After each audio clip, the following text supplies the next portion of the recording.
Buenos días. Gracias. Gracias. Pueden tomar asiento. Gracias. Gracias.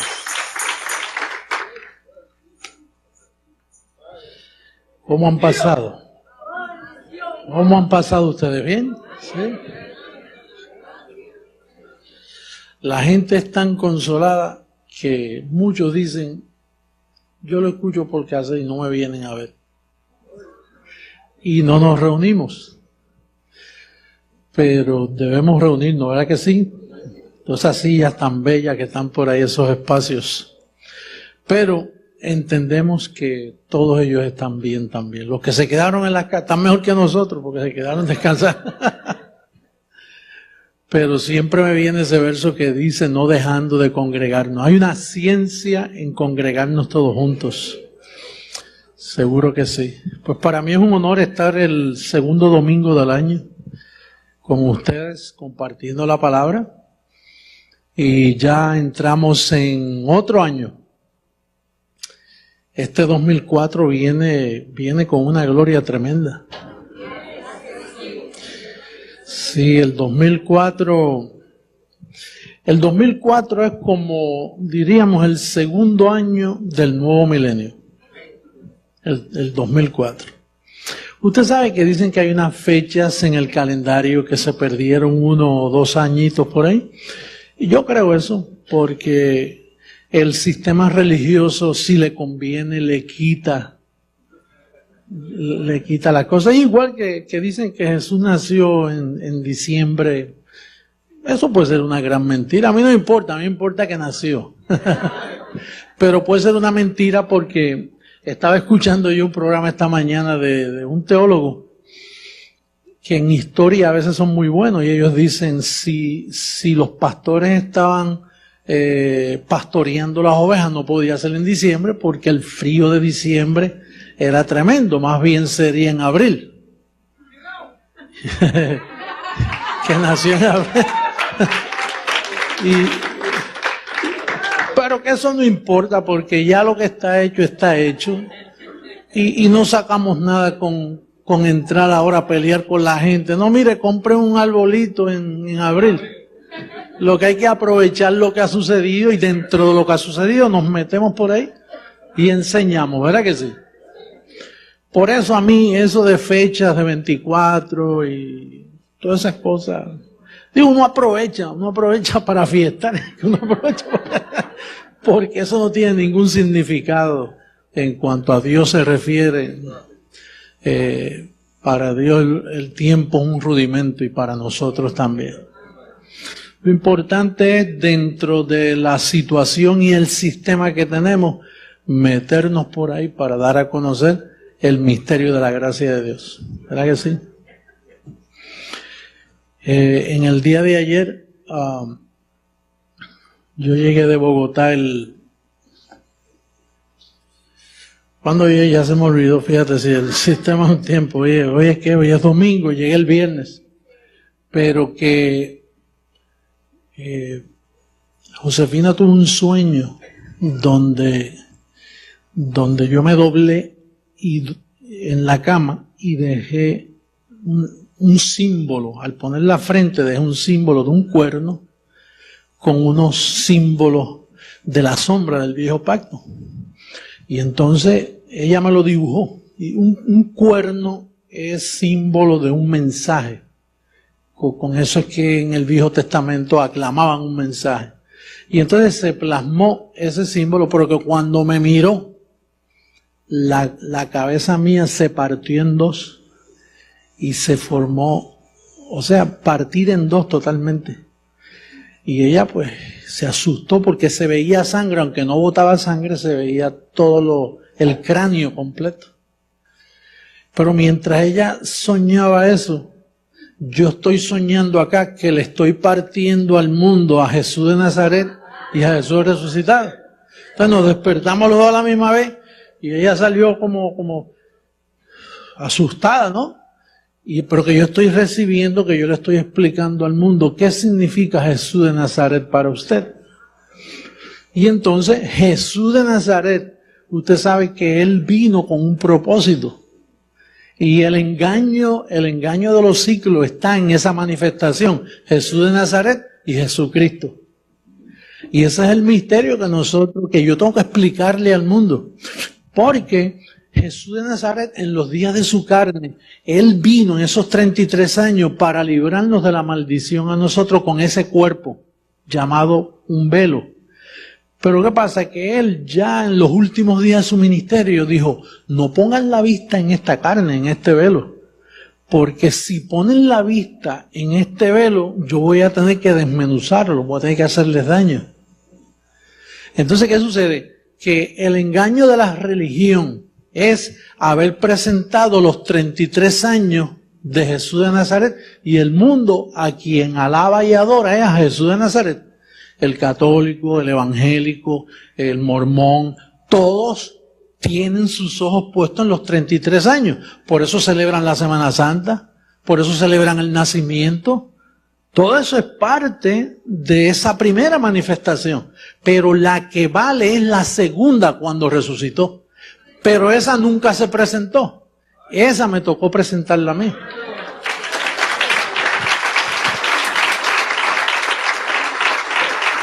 Entonces, en ese aspecto hay que partir la cabeza. No la mía solamente, sino la de los demás. Porque cuando quede bien partida, el hombre interior se va a manifestar. Que es a quien Dios quiere manifestar en estos últimos tiempos. Que esa va a ser la sorpresa grande para el mundo, porque ya el mundo no aguanta más. El mundo ya no da más. La gente está cansada de religión.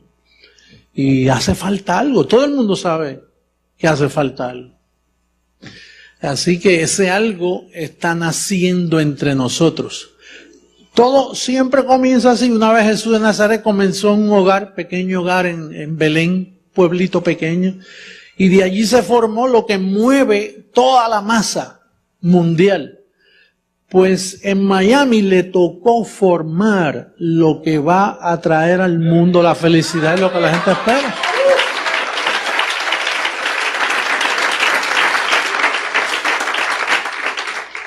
Y en lo que eso sucede necesitamos un servicio angelical. El tema de hoy es los ángeles del cielo.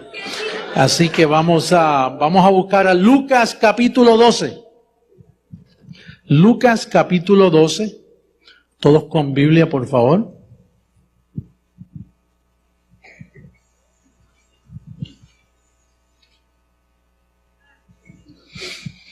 Capítulo 12, verso 8 en adelante. Cuando yo leo la historia, usted nota que yo casi siempre comienzo en Lucas, no en Mateo y Marcos. Porque Lucas fue el único escritor que investigó bien las cosas con detenimiento y verificó. De las historias que ellos repiten, Lucas es el mejor que estudió las cosas. En otras palabras, que Mateo habla de esto y Marcos habla de esto, pero Lucas lo lleva más organizado. Capítulo 12. Verso 8. Cuando lo tengan todos decimos, Abba Padre. Os digo, ahí estamos todos, ¿sí? Os digo que todo aquel que me confesare delante de los hombres, también el Hijo del Hombre le confesará delante de los ángeles de Dios.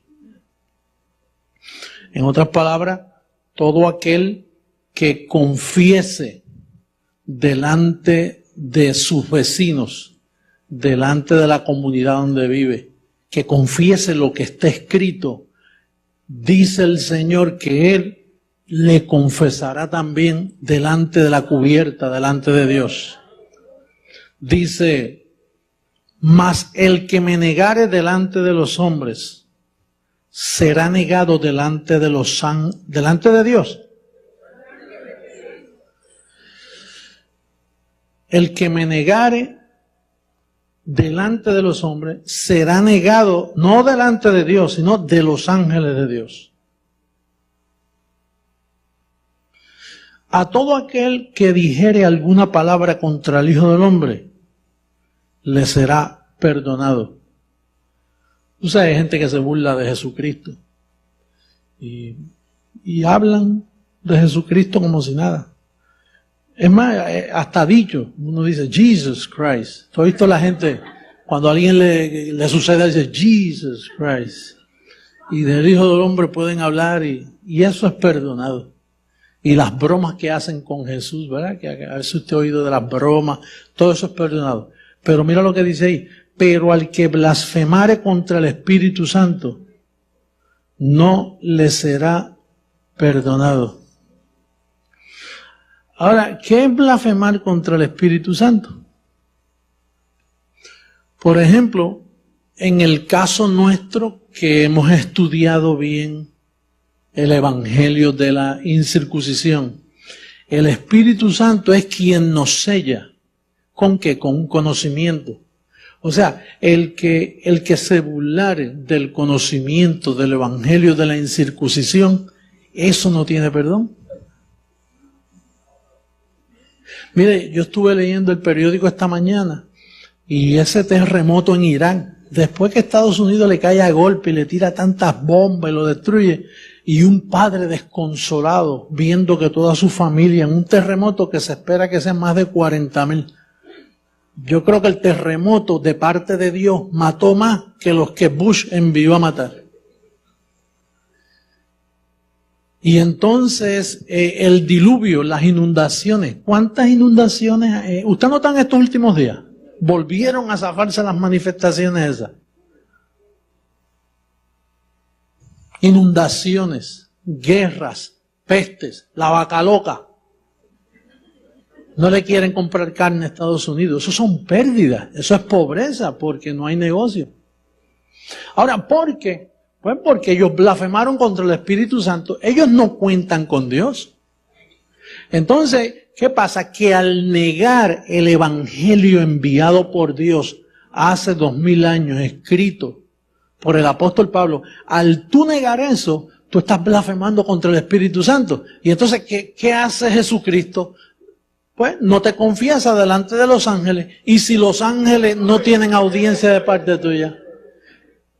¿Qué es negar? Negar significa, mira, he ahí un terremoto, se van a morir tantas personas, miles de personas. Pues los ángeles niegan la petición porque se mueran. Los espíritus van delante de Dios como quiera, pero no heredan bendición, no reinan en vida. Entonces, el deber nuestro, especialmente de nosotros que conocemos, es mantener un conocimiento para que ese conocimiento nos evite caer en el terreno de la blasfemia.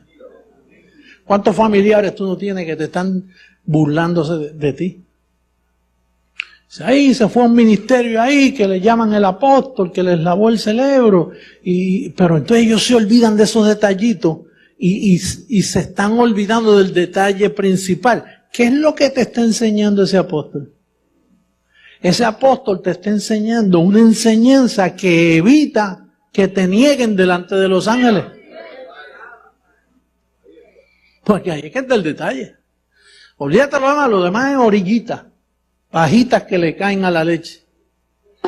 Es tu confesión delante de los ángeles del cielo. Que esos son seres existentes que tú y yo no vemos. Que no conocen el bien ni conocen el mal. Que para ti lo que es mal, para ellos lo ven bien. Que tú piensas que un familiar tuyo se va a morir por desobediente y ellos dicen, qué bueno que se murió. Y tú acá desconsolado llorando como una Magdalena y ellos gozándose del plan de Dios. Aquí hay gente que han perdido familiares que no entienden por qué. Hay cosas que yo no entiendo. Lázaro, ¿es verdad que una de las seguridad nuestra murió? Eso es oficial. ¿Ah? Es oficial. Yo no sé por qué, pero tuvimos un oficial de seguridad aquí. ¿Recuerda que no tenía pelo? ¿Y por qué? No sabemos. No sabemos por qué. Pero él andaba con nosotros y ve todo lo que nosotros hacemos y ve todo lo que nosotros representamos. Yo no estoy diciendo que nadie aquí desea mal para nadie, pero cuando usted se acerca a este conocimiento, esto es un peligro. Es más, vamos a cambiar la palabra peligro por bendición. Es una bendición.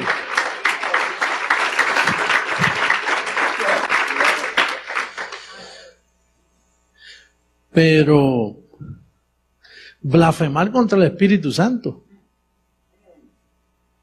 Mira lo que dice Romanos 10, 8. Romanos 10.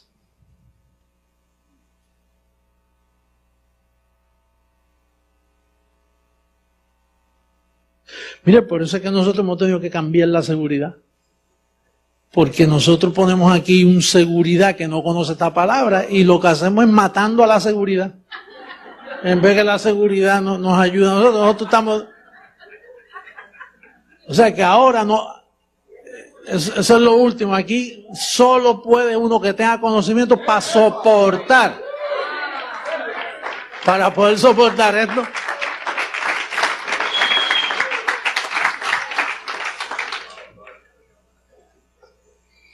O sea que un familiar que se meta aquí, tenga cuidado quién usted mete aquí. Usted no ve que si viene y blasfema, si usted está tratando lo mejor, es mejor que usted espere que Dios lo traiga, pero no lo empuje, porque al empujarlo y meterlo aquí, de momento se va con un grupo de amiguitos por ahí y dice, muchachos, mira, en ese lugar están locos. Y empieza a burlarse. Uno no sabe la medida de castigo o de disciplina que apliquen los ángeles.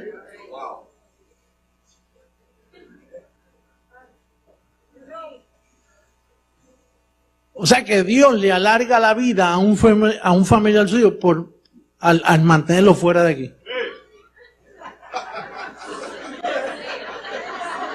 O sea, si no está aquí, déjelo para que viva.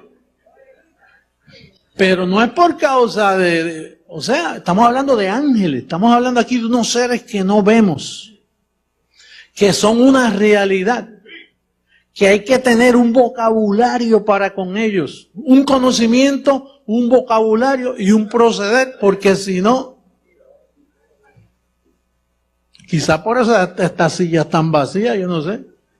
Parece que los ángeles, mira, vamos a llevar a fulano, porque esos ángeles son los que traen, envían y son los que detienen. Yo quisiera ver esto lleno. Tú sabes la gente aburrida que hay por ahí en iglesias que están llenas, que no cabe una persona.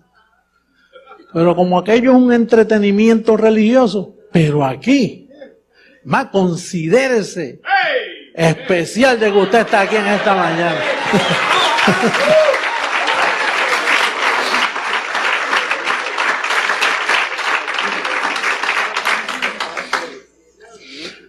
Dice el que me confesare, ¿verdad? Dice, acabamos de leer en Lucas, el que me confesare delante de los ángeles del Señor. Ahora, ¿qué usted confiesa? Usted confiesa Romanos 10, 8 en adelante. Mira, esta es la confesión. Más que dice, cerca de ti está la palabra, en tu boca y en tu mente, en tu corazón. Esta es la palabra de fe que predicamos. Que si confesares con tu boca que Jesús es el Señor y creyeres en tu corazón que Dios le levantó de los muertos. Ahí es que está la clave, después que resucitó. Ahí no te está diciendo que si tú confesares que el niñito Dios nació en un pesebre y que si el niñito Dios venía Gaspar, Melchor y Baltasar a traerle regalos. Esa no es la idea. Eso es una historia. La clave está cuando tú confiesas que se levantó de los muertos, dice, serás salvo. ¿Salvo de qué? Salvo de vivir una vida saludable, en victoria, como debe vivir un ser humano.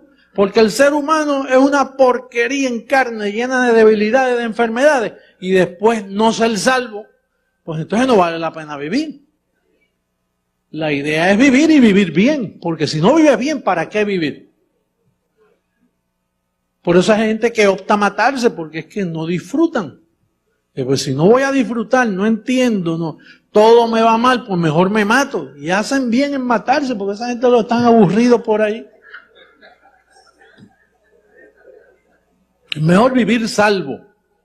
¿Verdad que sí? Vivir salvo. Hebreos 10:29. Estamos hablando cómo evitar una blasfemia. Ya usted confiesa que Jesús es el Señor y usted le sirve al que resucitó de los muertos. Ahora mira lo que dice Hebreos capítulo 10. ¿Cómo evitar la blasfemia del Espíritu Santo? Contra el Espíritu Santo, perdón.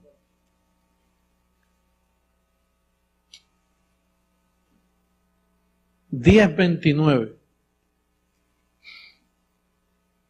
¿Cuánto mayor castigo pensáis que merecerá el que pisoteare al Hijo de Dios y tuviere por inmunda la sangre del pacto en la cual fue santificado e hiciere afrenta al Espíritu de gracia? Pues conocemos al que dijo, mía es la venganza, yo daré el pago con terremotos, con muertes, con plaga, con pestes, dice el Señor. Y otra vez, el Señor juzgará a su pueblo. Horrenda cosa es caer en manos del Dios vivo. Entonces fíjate, aquí hay tres cosas. El que pisoteare al Hijo de Dios, el que tuviere por inmunda la sangre del pacto y el que hiciera afrenta al Espíritu de gracia. El mundo ha pisoteado al Hijo de Dios. Se quedaron en la primera manifestación de 33 años. Y ahí comenzaron a hacer estampillas, rosario, simbologías, misas, novenarios. Y se quedaron. Y el verdadero propósito de la cruz lo pisotearon. Entonces la sangre del pacto, Él derramó sangre que no contenía pecado. Una sangre, porque si fuera por sangre hubieran crucificado allí un cordero o un animalito. Pero fue la sangre de una vida que nunca pecó, una vida intachable. Y derramó su sangre para libertarnos, apreciar eso que sucedió en la cruz. Un hombre que viviendo, dice que se le desgarró el corazón del sufrimiento que llevó allí.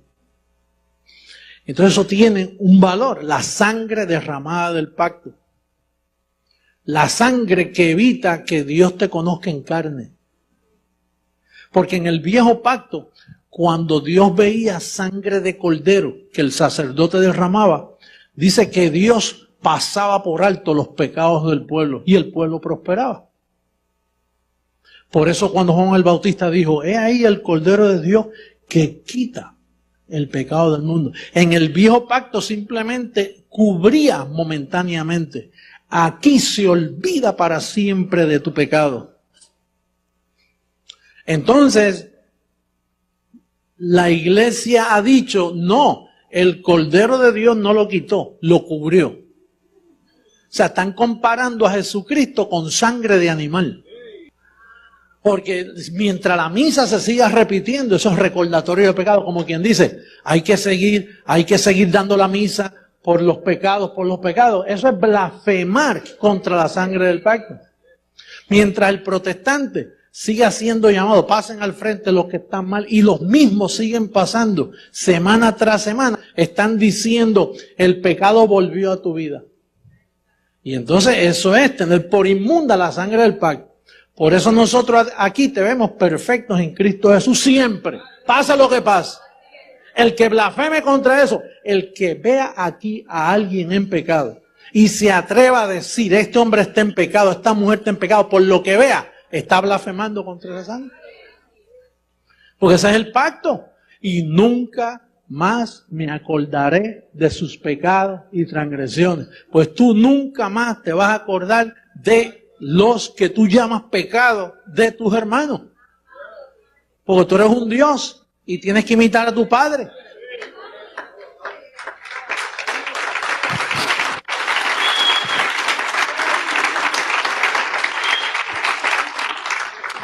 E hiciera afrenta al Espíritu de gracia. Tú sabes que el Espíritu de gracia es un apóstol. El Espíritu de gracia de aquellos tiempos fue el apóstol Pablo. Entonces Pablo murió y dijo, después de mi partida se acaba la gracia. Entonces ahora vuelve este comienzo de Espíritu de gracia. Porque el Espíritu de gracia se manifiesta en la predicación. Entonces, ¿qué sucede? Que cuando tú le haces afrenta a un apostolado, especialmente y esto yo no te lo digo, esto yo lo vengo aprendiendo año tras año, porque yo he visto que los que se meten con nosotros les pasan cosas malas. Y yo estoy tratando de interpretarme y digo, Señor, ¿qué es lo que está pasando? Y digo, no, pues no eres tú, José Luis, es que yo puse un pacto, yo soy un Dios de pacto. Y entonces el que viole eso, aunque tenga razón, yo me lo llevo enredado.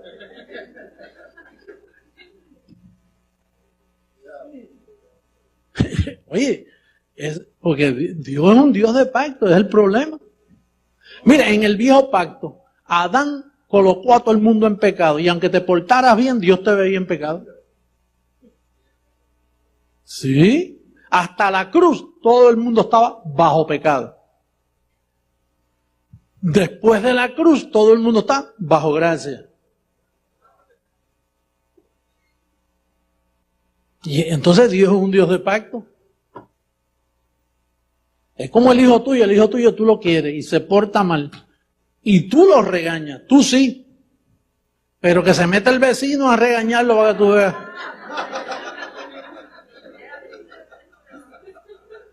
Ahí es que está el problema, tú sabes. Tu hijo lo hizo mal. Y tú vas y le das una nalgada o lo disciplina y lo pones y le quitas y le apagas el televisor. Pero que se mete el vecino y decir, oye, qué malo es tuyo, te va. Aquí no te metas, que esto es mi familia.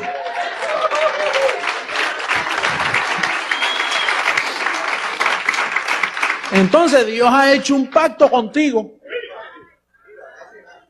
Dios ha hecho un pacto contigo. Y dice que Él, al que Él toma por hijo, Él lo disciplina. Pero no te metas tú a disciplinar que está al lado. Que por eso, mira, aquí, muchachos, cuando a mí me hablan de alguien, yo bajo la cabeza y digo, Señor, porque estoy tratando con un Dios que está al lado mío, que está mal, está caminando mal. Y entonces, el problema es que tú tienes ojos, ojalá te los quitaran. Por eso es que el Señor dice, mira, es mejor que te cojan la mano o que te quiten el ojo y lo tiren al crematorio. Y no que todo tu cuerpo sea quemado en el crematorio. En serio, es una situación. Este pacto es un pacto demasiado delicado.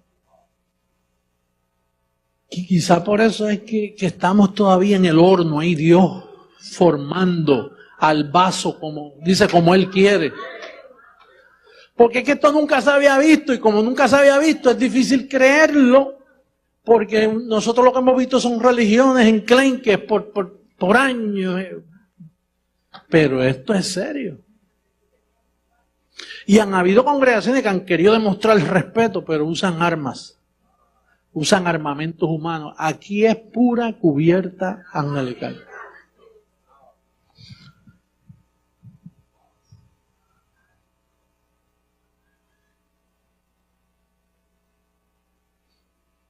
Mira lo que dice la exhortación. Hebreos capítulo 12. Capítulo 12.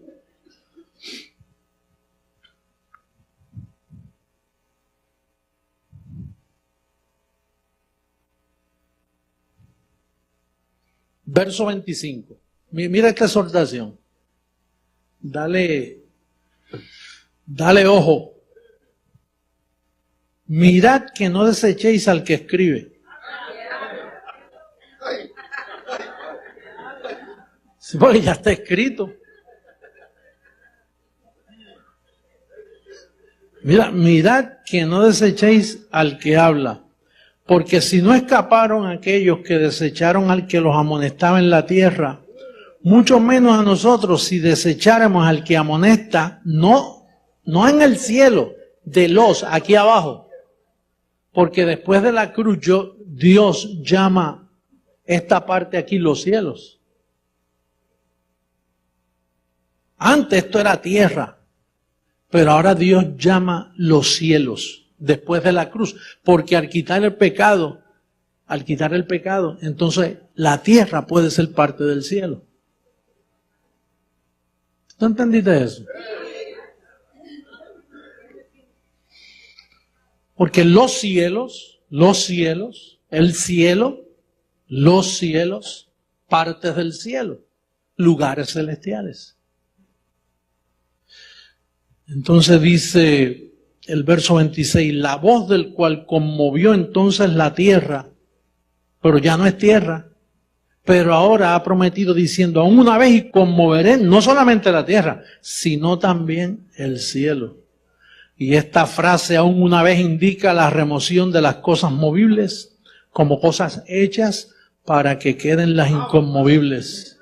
Así que recibiendo nosotros un reino inconmovible, tengamos gratitud y mediante ella sirvamos a Dios agradándole con temor y reverencia, porque nuestro Dios es fuego consumidor. Fuego que mata, fuego que consume. Nuestro Dios es un Dios que cuando tú pierdes el propósito tuyo aquí en la tierra, te consume, te lleva, te saca del cuerpo.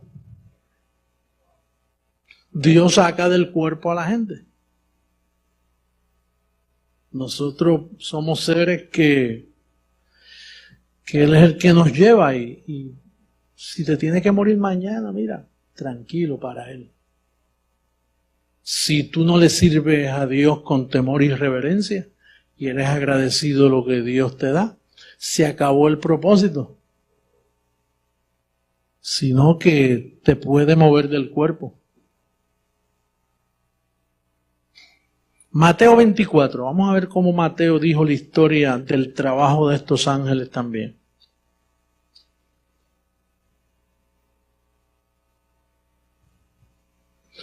Mateo 24, verso 29. Dice, la venida del Hijo del Hombre. En otras palabras, cuando usted lee en la Biblia la venida del Hijo del Hombre, está hablando que Dios tiene venidas en hombre. ¿Entiende? O sea, no dice ahí la venida de un ser supremo que baja del cielo y que todos le ven y caen postrados. No, dice la venida del Hijo del Hombre. O sea, son hombres que Dios escoge en la tierra para un propósito y Dios viene a través de ese hombre. O sea, hijo de mujer. Un hombre que lo parieron, que nació de carne, de papá y de mamá. Pero que Dios tiene un propósito en esa venida. Pero te lo dice, es nadie, un hijo de hombre. El problema es el propósito que está en ese hijo de hombre. ¿Me sigues? El segundo libro que está escribiendo Andrés Curris, el escritor colombiano que escribió el libro El Otro, una de las cosas que estuvimos hablando, porque nos reunimos porque él tiene ya un segundo libro. De hecho, tiene 3, pero este segundo que vamos a escribir, o que él va a escribir, él comenzó a hacer preguntas por cosas, porque el hombre tiene un don de entrar en el Viejo Testamento, y entonces él me hizo preguntas de mi persona, que cómo era que a mí me llegaban los mensajes, cuánto estudio, cuánto tiempo yo le doy al estudio. Y entonces yo le dije que yo no estudiaba. Yo no estudio. Me puedo acostar a las 5 de la mañana cansado y de momento me levanto así, un pensamiento, y como en esta ocasión. En esta ocasión yo me levanté a las 8:30 hoy y me senté media hora, cogí el periódico, leí, de momento, padre, ¿qué yo voy a hablar con la iglesia si ya yo no encuentro ya más que hablar? Digo, yo personalmente no pudiera. Y entonces, bueno, eso a mí me llega un pensamiento y me da los versos que son y el corte, cómo dividirlo, pero en cuestión de minutos. Eso es cuestión de tardo más escribiendo lo que llega. Y entonces yo estaba hablando con él y me dice, ¿qué inquietud tú has tenido últimamente? Y yo, bueno, la cuestión es el Hijo del Hombre. ¿Qué es eso? Me dice, pues exactamente este libro está en base a eso. Que cuando Dios dice el Hijo del Hombre, está hablando el don que viene en un Hijo de Hombre. Entonces, cuando habla aquí la venida del Hijo del Hombre, está hablando la venida del otro, del don ese que venía. No como el sistema te lo ha pintado, que ellos piensan que Jesucristo baja del cielo y que entonces, de la misma forma que subió en Hijo de Hombre, de la misma forma que viene por segunda vez, en Hijo de Hombre. Porque dice que todo ojo le verá. Pero todo ojo le verá como los que están, imagínate tú allá en Rusia, si viene por acá en Miami, ¿lo van a ver? El ojo humano no pudiera verlo. Entonces, por eso es que la interpretación tiene que venir en línea, en una secuencia para poder entender la mente del Señor. Mira, a veces dice, viene en las nubes del cielo. Entonces, el término nube, para aquellos tiempos, el término nube era testigo. ¿Por qué? Porque cuando venía mucha gente, no había cemento, no había asfalto, la gente caminaba por polvo. Entonces, si venía una multitud de gente, al caminar todos juntos levantaba polvo y formaban una nube. Y entonces decía, mira, viene por ahí una nube de testigos. Entonces, hay muchas terminologías que para aquellos tiempos se escribía. Entonces, viene en las nubes del cielo. Viene con los... Por ejemplo, ustedes son una nube bien grande. Porque ustedes son testigos. Entonces dice ahí, verso 29, e inmediatamente después de la tribulación de aquellos días, porque mira que hay tribulación aquí. ¿Verdad que hay tribulación? La guerrilla, la guerra, el terrorismo. Mira, cancelaron 6 vuelos ahí ¿de dónde fue? De Francia. 6, ¿tú sabes lo que es cancelar 6 vuelos? Tú que llevas un mes ahí con la reserva, las maletas están preparadas, toda la familia, y de momento cancelan el primer vuelo. Cuando vamos al segundo, no fue cancelado. El tercero, no, por noticia de terrorismo. Hay tribulación, la gente está en tribulación. Inmediatamente después de la tribulación de aquellos días, el sol se oscurecerá y la luna no dará su resplandor y las estrellas caerán del cielo y las potencias de los cielos serán conmovidas. ¿Están siendo conmovidas las potencias mundiales? Entonces aparecerá la señal del Hijo del Hombre en el cielo. Y entonces lamentarán todas las tribus del cielo, de la tierra. Es aquí, el asunto está aquí abajo. Y verán al Hijo del Hombre viniendo sobre las nubes del cielo con poder y gran gloria. Y enviará sus ángeles con gran voz de trompeta y juntarán a sus escogidos de los 4 vientos desde un extremo del cielo hasta el otro. Quiere decir que los ángeles son los que pueden llenar esta silla y los que las vacían. Los ángeles son los que envían, juntan, atrasan, detienen.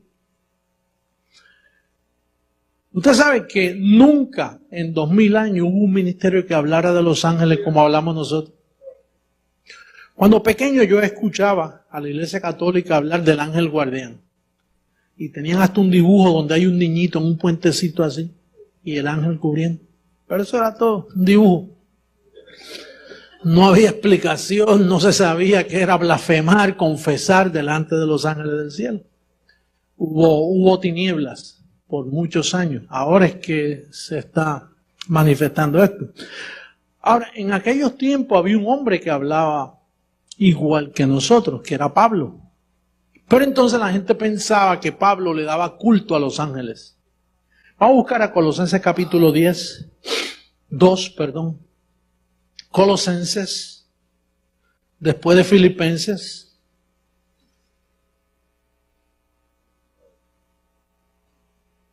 Mira lo que dice el verso 18.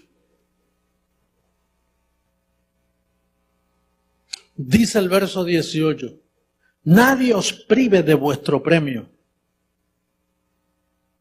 Nadie os prive de ¿qué? Diga conmigo, los ángeles son mi premio. Esa es tu lotería. Ese es tu loto. Esos son tus 6 números.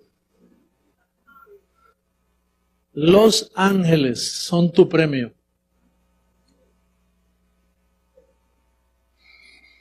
Dice, nadie os prive de vuestro premio, afectando humildad y culto a los ángeles. Nosotros no le damos culto a los ángeles. Nosotros le damos la correcta reverencia y aceptación de que hay ángeles. Pero yo no quiero que me priven. Miren, ninguna iglesia aquí en Miami habla de ángeles. Ninguna, pero ninguna. ¿Acaso de vez en cuando una cosita así tiradita por el ladito? No, de que hay una... Pero ninguno. Ellos piensan que esto es una idolatría que nosotros tenemos con los ángeles. Pero tú tienes un ángel personal, el tuyo, que quizá lo tengas aburrido hasta más no poder, o quizás ya está despertando hacia tu favor. Quizás ya lo tienes manifestado a tu favor, dándote juventud, dándote ánimo, dándote estímulo, dándote nuevos trabajos, dándote nuevas amistades, dándote cosas.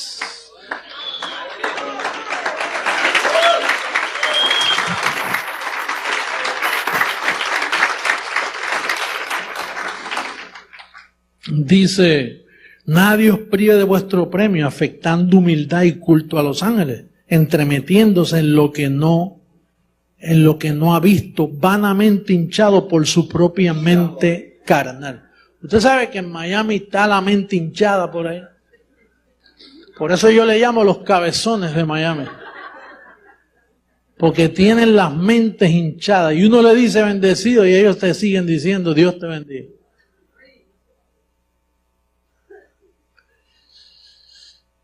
Yo tuve un familiar los otros días que me llamó que no, hacía tiempo yo no hablaba con él y me decía bendiciones. Y después que me dio un saludo, déjate ver, déjate esto, y entonces terminé diciendo bendiciones.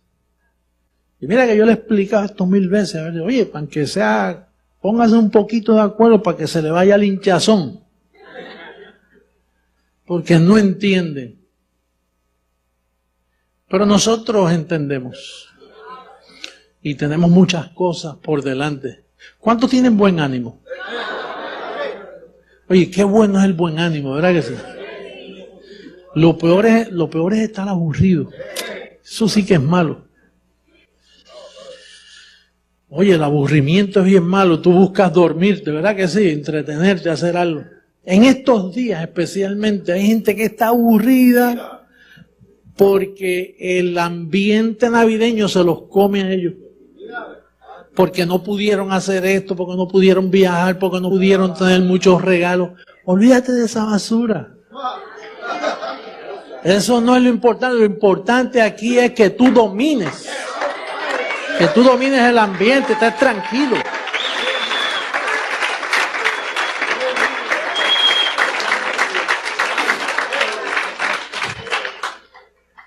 Mira, yo pienso que este año fue el menos regalo que yo he recibido y el menos regalo que yo he comprado. Yo ni fui a las tiendas.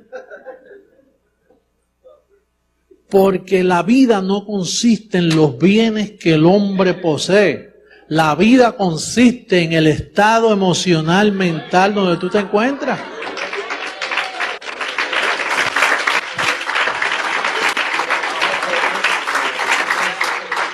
Yo ando con ropa vieja. Esta chaqueta me la regalaron hace yo no sé cuánto tiempo.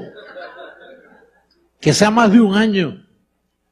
No es eso. Eso no es la idea. Digo, debes verte bien, pero esa no es la idea.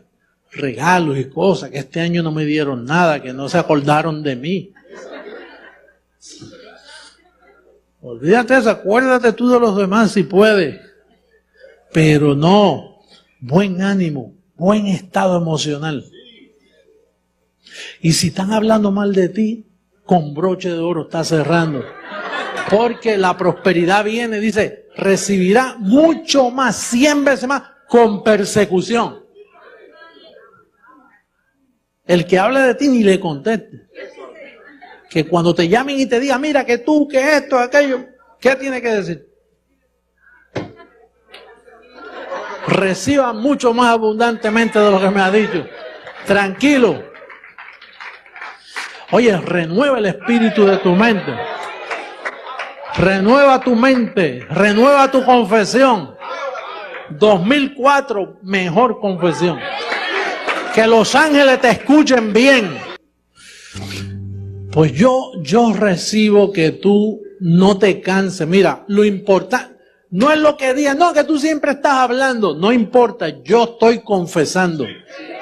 Confesando, mi confesión la tengo nítida, la tengo limpia delante de los ángeles de mi Padre. Que no te nieguen, es mejor que no te nieguen y es mejor que tú tengas claro tu confesión. Confiesa conmigo, yo recibo salud. Salud manifestada en este cuerpo. De pies a cabeza, recibo buen ánimo. Digo que estoy gozoso. Digo que los ángeles me sirven en toda capacidad, en toda manifestación. Digo que estoy despierto a toda situación. Que nada me falta. Que vivo en prosperidad.